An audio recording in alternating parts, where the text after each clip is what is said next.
जी हाँ दोस्तों, आपने बिल्कुल सही पढ़ा। रक्त के 5 रिश्ते समाप्त होने की कगार पर हैं, जैसे ताऊ, चाचा, बुआ, मामा, मौसी जैसे रिश्ते आपको आगे आने वाले समय में देखने सुनने को बिल्कुल नहीं मिलने वाले। तो आइए समझते हैं ये कैसे।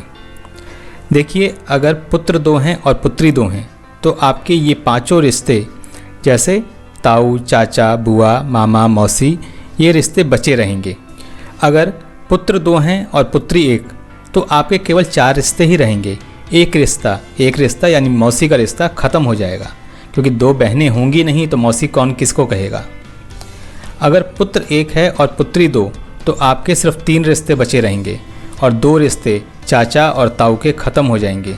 जब 2 पुत्र ही नहीं होंगे तो उनके बच्चे किसे चाचा और किसे ताऊ कहेंगे।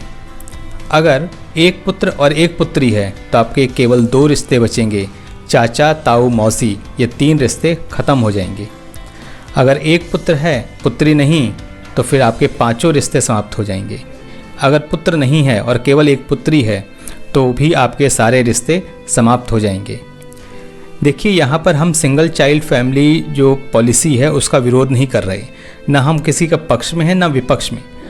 हम केवल आपको वास्तविक स्थिति से परिचित कराना चाहते हैं। ये सिंगल चाइल्ड फैमिली का जो निर्णय है ये आपकी तीसरी पीढ़ी को, यानी कि आप जिनके दादा दादी बनेंगे, उन्हें प्रभावित करेगा। आज तक हमारे समाज में ये माना जाता है कि दादा दादी को मूल से ज़्यादा ब्याज से प्यार होता है, यानी कि अपने पोते पोती से। उनका मूलधन ही समाप्त हो जाएगा जिसके लिए वे स्वयं उत्तरदायी होंगे। इसलिए आज के दंपत्ति को सिंगल चाइल्ड पॉलिसी के निर्णय पर गंभीरता से विचार करना होगा। आपका पौत्र या प्रपौत्र इस संसार में कहीं अकेला तो नहीं रह जाएगा। उसे अपने रक्त के रिश्ते आवश्यकता पड़ने पर पूरे ब्रह्मांड में कहीं नहीं मिलेंगे। पूरे ब्रह्मांड में उसका अपना कहने के लिए कोई नहीं होगा। ये बहुत ही सोचनीय विषय है। ये न केवल हमारे बच्चों को एकाकी जीवन जीने पर मजबूर करेगा, बल्कि हमारी हिंदू संस्कृति सभ्यता को भी नष्ट कर देगा। और तो और ये सामाजिक जीवन भी न के बराबर हो जाएगा। और इस सब के लिए जिम्मेदार होगी हमारी वर्तमान पीढ़ी और ये सिंगल चाइल्ड पॉलिसी।